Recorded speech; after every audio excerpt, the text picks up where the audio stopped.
What's up, beautiful people? Today is Tuesday, January 19th, 2021, and I'm finally posting the first video of the new year. I have a goal to post a video at least once a week for this entire year, so I'm obviously behind, but for good reason. I wanted to wait until my new camera got here, and it's here. I went out and got the Sony a7C.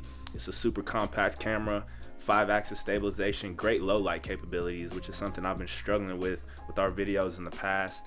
4K video like everything else, but I can also shoot 1080 video up to 120 frames per second, which means I can finally get some good slow motion. And then I paired it with this Sony 20mm f1.8 lens, which gives me this super wide field of view. I'm actually holding the camera pretty close right now, and you can still see a whole lot of the background. And then I've also got that blurred effect, which makes everything look incredible. But with all that being said, today's video is not about this camera. It's actually about our Tesla. We've had the Tesla for almost a month now, and we want to give you guys a review and talk about some of the things we absolutely love and some of the things we don't love so much, so stay tuned. All right, so before we even go out to the Tesla, I'm going to talk about what might be the very best part of owning a Tesla, and that's the Tesla app. So if you have an Apple iPhone, you go to the Apple App Store, download the Tesla app. If you got an Android, go wherever y'all go to download apps, download the Tesla app, and I'll show you guys what that looks like. So that's your Tesla app right there. Kind of hard to see because of the glare from the light, but I'll just run down the options that you have. First thing is, it'll always show you where your battery is at. Next is the phone key, which is super cool because when you get a Tesla, you don't actually get a car key. They give you two black cards. They look like credit cards, and that is how you access your Tesla. That's how you drive your Tesla. Until you download the app and then create your driver profile, and then you can make your phone a key, which means we never have to take any keys or those cards with us. As long as we have our cell phones, we can access the Tesla. So when I'm going somewhere, I walk outside. As long as I got my phone in my pocket, I can walk up to the Tesla and open the door, and it's gonna open up just like it's been unlocked the whole time, but it's actually been locked. Just because my phone has gotten close enough to it, it just grants me access. And when I get wherever I'm going, I get out of the Tesla, I walk away. Once I get about 10, 15 feet away, it's gonna lock itself. You hear it beep, you see the side mirrors fold in, and it's locked. I think that's super cool. Shayna is the worst at keeping up with keys, so this really benefits her a whole lot. The next thing on here is the climate. Now, in my truck, I got a remote start. If it's a hot day outside and I start my truck with the remote, it's gonna cool off the inside. If it's a cold day outside and I remote start my truck, it's gonna heat up the inside. Where am I? What did I say? You get what I'm saying. Cold day, hot inside, hot day, cold inside. But that's as much as I get. With the Tesla, the climate control, you can set it to an exact temperature. You can decide what seat warmers you turn on. You get full control over the interior climate from the Tesla app. Super cool. The next thing on here is you just got controls. So you have like a Sentry mode, which when that's on, it will record video of anyone that gets near your car when it's parked. So when we have the Sentry mode on, we'll get notifications, and it'll just be people getting into their car, or it'll be videos of someone looking into the window, checking out the car. So if you're into breaking into cars, stealing cars, stay away from Teslas because the owners will have great video footage of your dumb ass. So stay away from Teslas. We also got valet mode. When you put it in valet mode, it'll keep the Tesla under a certain speed, so you don't got to worry about valet drivers testing out the acceleration and the speed, which is probably the very best thing about owning a Tesla, and we'll talk about that later on. You've also got a charging option on here. Just all the battery information you would need will be under the charging section. And then location. The location is also cool because it doesn't tell you just where the Tesla is. If someone's driving the Tesla, it'll tell you which direction, what road they're on, how fast they're driving. So if you have a significant other that you don't trust, buy them a Tesla. It'll tell you where they're going, when they're going, and how fast they're trying to get there. Then the summon feature, best part of the app, it basically turns your car into a giant remote control car. So I could be inside a Kroger and I can summon the vehicle to come pick me up in the front of the store. Now, on the app, it says you have to be within 40 feet. I've tested it a good bit.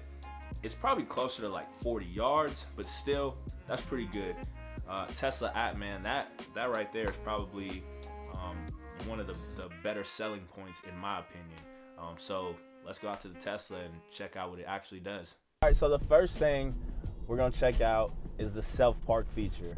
Now, I'm gonna be brutally honest with all the things that the Tesla does because that's what this is about, giving you guys an honest review of our Tesla. Now, the SelfPark feature, it will park the Tesla by itself, but there's more negatives than positives, in my opinion. The first negative is, in order for the Tesla to recognize a parking spot, it has to, 1, be an empty spot in between 2 vehicles. 2, it has to be a spot that has a curb behind it. And 3, you actually have to drive past the empty spot for the Tesla to recognize it.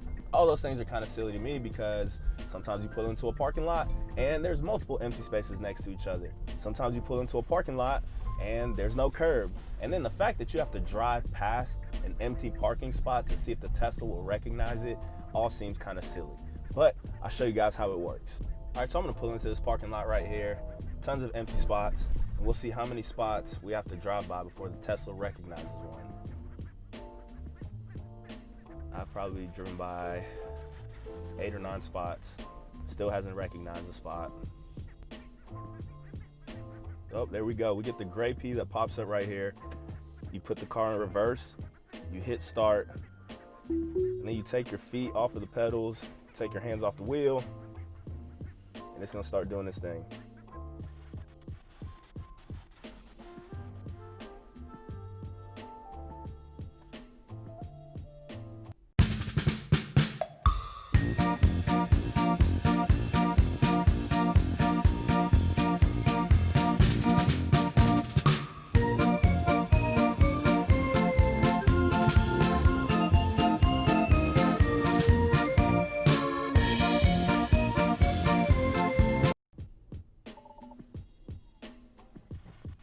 I don't know what happened, but it just canceled the auto park. So SelfPark is cool, but not practical, doesn't work all the time. I'd rather just park the car myself. But anyway, next thing we want to talk about is what Teslas are known for outside of being electrical vehicles, and that's the full self-driving capabilities.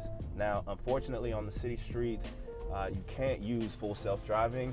That's something that they're working on, so I'm gonna head to the interstate. Once I get there, I'll show you guys the different modes of your full self-driving capability. And even though I'm on a city street right now, I still get the co-pilot. It still helps me maintain my lane. If I stop at a red light, when that light turns green, it'll notify me. So if I'm on my cell phone not paying attention, it kind of beeps at you to let you know that it's safe to go. All right, so I'm getting on the interstate right now. I'm gonna show you guys the different modes of the full self-driving capability. Actually, I'll start with cruise control because even the cruise control is a little bit fancier than normal. The cruise control on the Tesla is adaptive. So unlike a regular vehicle, you put it in cruise control and it's gonna maintain that speed. With the Tesla, you put it in cruise control, and if you get close to the vehicle in front of you, it's gonna reduce the speed, it's gonna slow it down a little bit. So that's cool. But what's even cooler is the autopilot. Here we go in autopilot. No hands on the wheel, no feet on the pedals. I've got the speed set to a max of 79 miles per hour, so the Tesla won't go any faster than that unless I increase that speed. But if there's any cars in front of me driving slow, it's gonna slow down, so obviously I'm not gonna run into them. And right now, I'm just in autopilot, so it's not gonna switch lanes for me. It doesn't know where I'm going. And if you see that flashing blue sign, that means you need to put your hands back on the wheel, apply some pressure, and then it'll go away. So if anybody has told you that, oh, I know somebody that they go to sleep in their Tesla while it drives, that's not true. You gotta still be awake, you still gotta be paying attention, you even gotta have your hands on the wheel, or it's gonna slow the Tesla down to a complete stop. So this is regular autopilot right here, but it even takes another step up, and that's navigate on autopilot. For navigate on autopilot, you gotta open up your navigation, put in an address, and hit navigate on autopilot.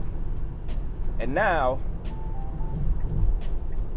it's going to take me exactly where I need to go.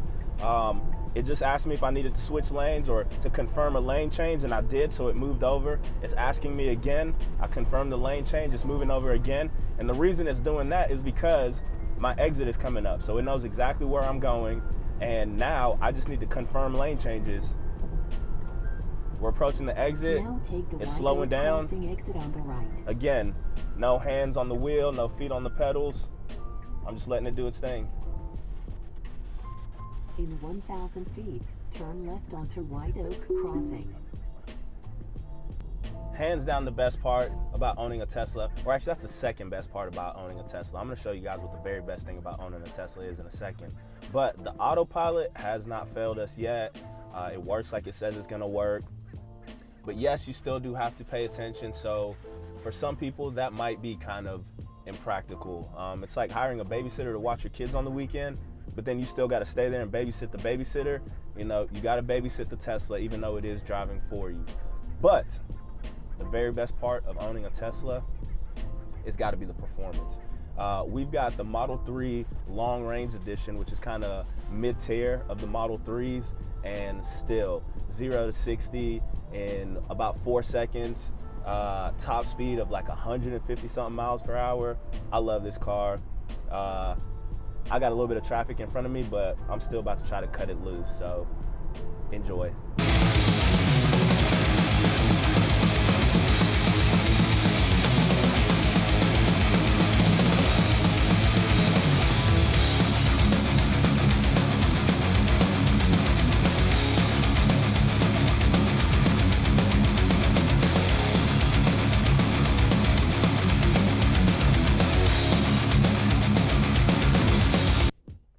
That shit is fun. And I tell you what, in a Tesla, when you get up to those speeds, it does not feel like you're moving that fast. I feel like I'm going 70, maybe 80. If you don't pay attention, you will get yourself a reckless driving ticket. When we were coming back from Georgia, I got on 20 West and I was just cruising, and I looked down and I was doing 111. Had no idea.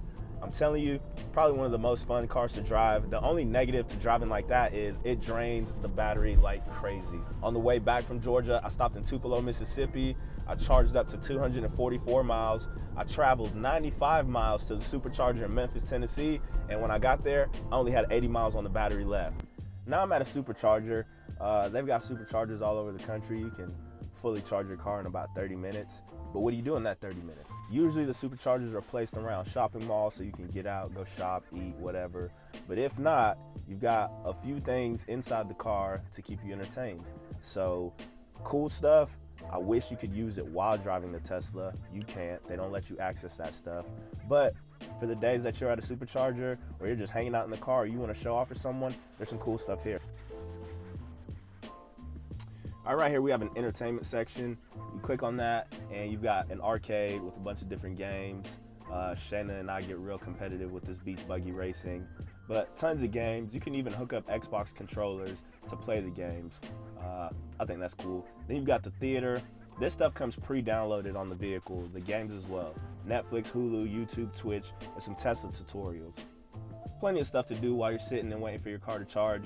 But then you've also got this toy box section, and in here you have just some silly stuff, but it's pretty fun.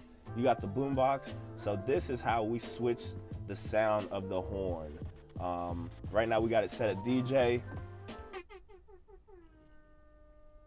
So every time we blow the horn, that's what you get. You got the emission section right here. Now what this is basically a virtual whoopee cushion. So you can move this around.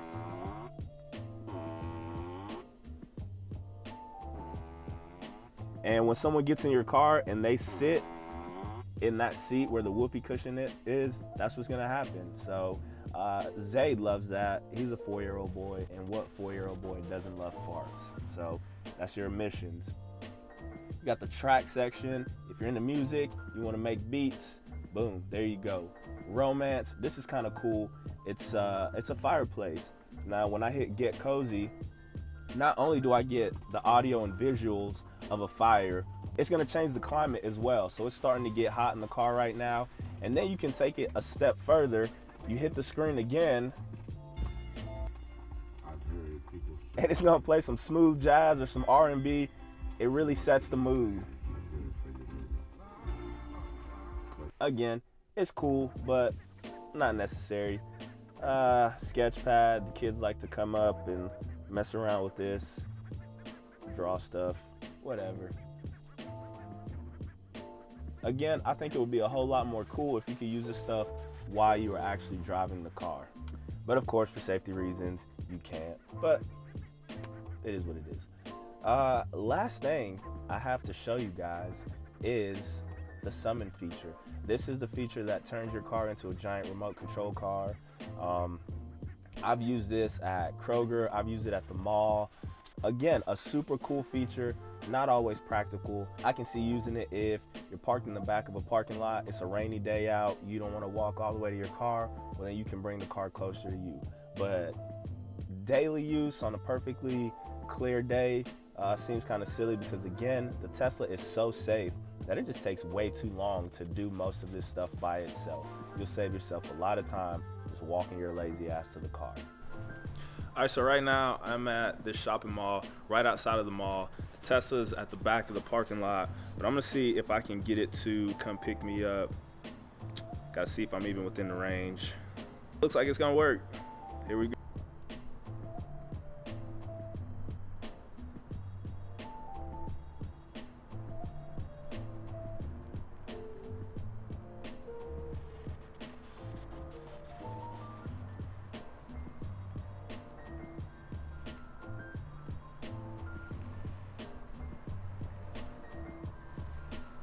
There you have it, summon feature. That's pretty cool.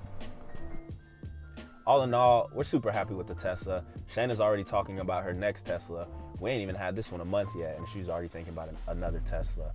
But yeah, man, we're satisfied. It does a lot of cool stuff. But just like any other piece of technology, which this car really is, it has its moments, it has its glitches, but definitely a positive experience owning a Tesla. Again, the negatives for me would be the fact that you can't actually let this car drive itself. You've got to stay paying attention. You can't use the entertainment features while driving. That would be the greatest thing in the world, right? To have the car drive itself, you lean your chair back, you put on a movie on Netflix, and you just cruise. I mean, that would be ideal. You know, that's what people are really thinking when they're thinking self-driving. For me, the biggest negative is the battery. Because it's such a fun car to drive, when I'm driving it, you can guarantee that I'm gonna push 100 miles per hour at some point. And when you do that, it kills the battery faster than if you were driving the speed limit. So the faster and harder you drive this car, the faster you're gonna burn the battery. And I hate that, because like I said, it's a fun car to drive. My last negative about Tesla is the price. Buying a Tesla is like buying a plane ticket on Spirit or Frontier. They say your ticket is $50, but then you gotta pay $30 for a bag, another $25 for your seat, another $15 for snacks. You just start adding on all these things that are pretty standard on a flight. Well, same thing with Tesla. When we got done adding the features we wanted, which are pretty standard, you would think, for a car, especially a Tesla, the price jumped up almost another 20 grand. So if you're gonna buy a Tesla, just know, if you want full self-driving capability, you want the nice looking wheels, you want the white interior like we have, it's gonna cost you. So make sure you got an extra 20 bands, or you just gonna be riding the base model, which I'm sure those are nice too. But there you go. That's my review of our 2020 Tesla Model 3. Cool car. Go out and buy one. And we'll see y'all next time.